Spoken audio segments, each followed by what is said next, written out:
வக்ஃபு சட்டத்திற்கு எதிராக மேற்கு வங்கத்தில் முஸ்லிம்கள் அதிகம் வாழக்கூடிய மாவட்டங்களான முர்ஷிதாபாத் உள்ளிட்ட இடங்களில் நடந்த வன்முறையில் வங்கதேசத்தைச் சேர்ந்தவர்கள் ஈடுபட்டுள்ளனர் என்று முதற்கட்ட விசாரணையில் தெரியவந்துள்ளதாக மத்திய உள்துறை அமைச்சகத்திற்கு தெரிவிக்கப்பட்டுள்ளது.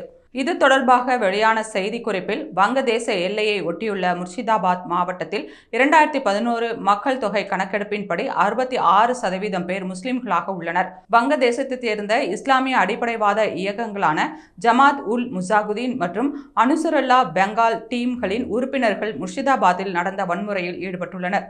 முர்ஷிதாபாத் வன்முறைக்கு பிறகு ஏப்ரல் 12ஆம் தேதி மத்திய உள்துறை அமைச்சகத்தின் செயலர் கோவிந்த் மோகன் மேற்கு வங்க தலைமைச் செயலர் மற்றும் டிஜிபியுடன் காணொலி காட்சி மூலமாக பேசியுள்ளார்.